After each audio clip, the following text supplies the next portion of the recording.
मनसेकडे जाताना आपल्याला दिसतोय।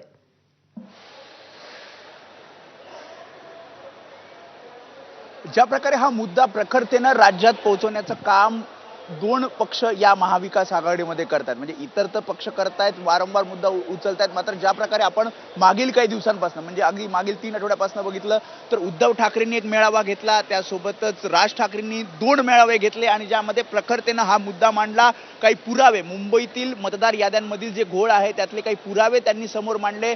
आदित्य ठाकरेंचं प्रेझेंटेशन असेल किंवा मग राज ठाकरेंनी आत्ताच नुकताच जो मेळावा घेतला त्यामध्ये कशा प्रकारे हा घोटाळा होतो या संदर्भातले काही प्रात्यक्षिक करून दाखवले आणि त्यामुळेच हा मुद्दा प्रखरतेनं हे दोन पक्ष मांडताना पाहायला मिळतात आणि त्यामुळे रस्त्यावरची लढाई आपल्याला लढायची आहे असं आवाहन प्रमुख नेत्यांनी, मग उद्धव ठाकरे त्यासोबत थोडंसं थांबवता आपण दादर रेल्वे स्थानकावरची दृश्य पाहूयात। साधारण 20 ते 25 मिनिटांची प्रतीक्षा केल्यानंतर आता राज ठाकरे हे ट्रेनने प्रवासाला सुरुवात करतायत। माध्यमकर्मींची प्रचंड गर्दी आहे, नेत्यांची पदाधिकाऱ्यांची देखील गर्दी आहे, राज ठाकरेंचे सुरक्षा रक्षक आहेत आणि या सगळ्या ताफ्यासह राज ठाकरे आता ट्रेनने प्रवास करण्यासाठी सज्ज झालेत। त्यांनी ट्रेन पकडलेली आहे आणि आता काही क्षणात ते चर्चगेट रेल्वे स्थानकावर पोहोचतील।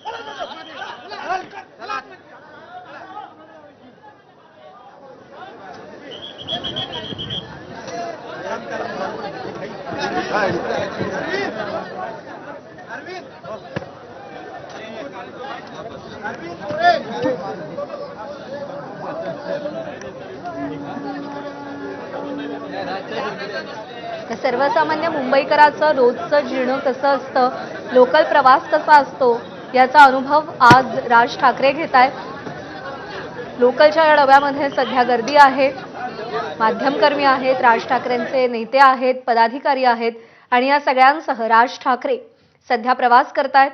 त्यांच्या प्रवासाला सुरुवात झाली आणि काही क्षणांमध्ये ते चर्चगेट रेल्वे स्थानकावर पोहोचतील। आपल्या पदाधिकाऱ्यांना, कार्यकर्त्यांना सुद्धा त्यांनी आवाहन केलेलं होतं की जर गाड्या कमी पडल्या तर ट्रेनने प्रवास करा, पण या मोर्चाला प्रचंड मोठ्या प्रमाणात गर्दी करण्याचं त्यांनी आवाहन केलेलं होतं।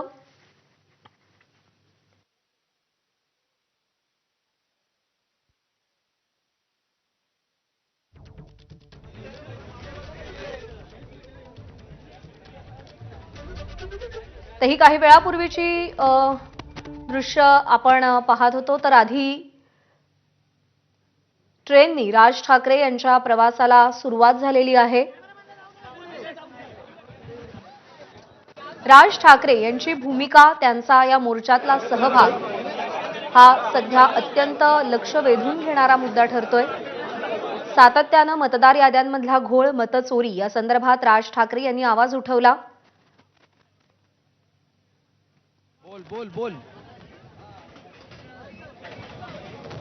सगळ्यात आधी मुद्दा उचलला तो राहुल गांधी यांनी एक सविस्तर प्रेझेंटेशन देऊन कशा पद्धतीने मतदार याद्यांमध्ये घोळ आहे हे राहुल गांधी यांनी समोर आणला आणि त्यानंतर हा मुद्दा महाराष्ट्रातल्या विरोधी पक्षांनी देखील ताकदीने उचलून धरला।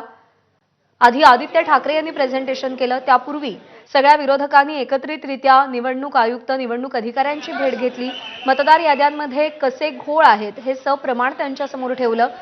त्यानंतर राज्य निवडणूक आयोगाने सुद्धा या मुद्द्याची दखल घेत केंद्रीय निवडणूक आयोगाकडे काही मुदत मागितली होती मतदार याद्या सुधारण्यासंदर्भात, पण त्या पार्श्वभूमीवर केंद्रीय निवडणूक आयोगाकडून कोणतंही उत्तर मिळालेलं नाही। दरम्यान ज्या सदोष मतदार याद्या आहेत त्यावरती निवडणूक नको अशी भूमिका राष्ट्रवादी अजित पवार गटाची सुद्धा दिसते। तर गेल्या काही दिवसांपासून सत्ताधारी पक्षातल्या नेत्यांनी सुद्धा मतदार याद्यांमध्ये घोळ असल्याचं समोर आणलेलं होतं। त्यामुळे मतदार याद्यांमध्ये जर घोळ असतील तर ते जोपर्यंत दुरुस्त होत नाहीत, मतदार याद्या निर्दोष समोर येत नाहीत, तोपर्यंत निवडणुका नको अशी भूमिका सुद्धा विरोधी पक्षांनी घेतलेली होती।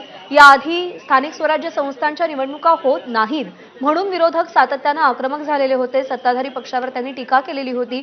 पण मतदार याद्यांमधले घोळ समोर आल्यानंतर जोपर्यंत या मतदार याद्यांमध्ये दुरुस्ती होत नाही, मतचोरी संदर्भात कोणताही ठोस तोडगा निघत नाही, तोपर्यंत निवडणुका घेऊ नका अशी भूमिका विरोधकांनी घेतलेली होती। पण त्यांची ही मागणी किती मान्य होते याकडे लक्ष असेल। तर दुसरीकडे ही लोकलमधली आपण दृश्य पाहतोय,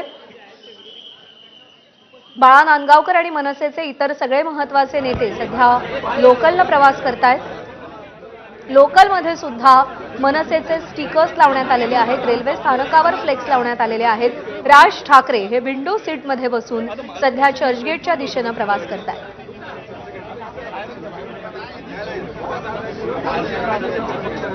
मुंबईमधला नोकरदार वर्ग यांच्या प्रश्नांसंदर्भात मनसेनं कायमच आक्रमक भूमिका घेतलेली आहे आणि आता त्याच मुंबईकरांचं, त्याच नोकरदार वर्गाचं रोजचं जीणं कसं असतं हे सुद्धा हे मनसेचे नेते सगळे अनुभवताना आपल्याला दिसत आहेत. लोकलच्या गर्दीमध्ये वाट काढत हे सगळे नेते सध्या प्रवास करतायत.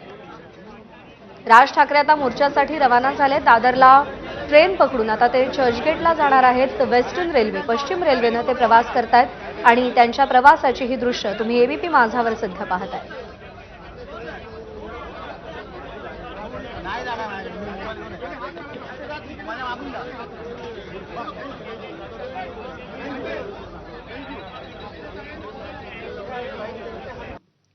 आपण चर्चा करत होतो तो म्हणजे विरोधकांची जी प्रमुख मागणी आहे की जोपर्यंत मतदार याद्यांमधला घोळ दूर होत नाही तोपर्यंत निवडणुका घेऊ नका. पण ही मागणी कितपत मान्य होते हे देखील पाहणं महत्त्वाचं आहे, कारण का अवघ्या 2 महिन्यांवरती या सगळ्या एका महिन्यावरती अगदी आपण म्हणू शकतो की या निवडणुका आलेल्या आहेत आणि त्यामुळे आता निवडणूक आयोग या मागण्यांची, या मोर्चाची, या विरोधाची कशी दखल घेणार आणि काही ठोस तोडगा यावर निघणार का हे पाहणं देखील तेवढंच महत्त्वाचं आहे. विंडो सीटमध्ये बसून राज ठाकरे सध्या प्रवास करतायत. दादर ते चर्चगेट हा त्यांचा प्रवास सुरू आहे. काही मिनिटांमध्येच गाडी चर्चगेट स्थानकावर पोहोचेल. त्यानंतर राज ठाकरे एका हॉटेलमध्ये काही वेळ थांबतील आणि त्यानंतर 1 वाजता जो मोर्चा सुरू होईल त्या मोर्चामध्ये ते सहभागी होणार आहेत. निवडणुकीमध्ये 31 खासदार त्याच मतदार यादीवर त्याच ईव्हीएमवर निवडून आले.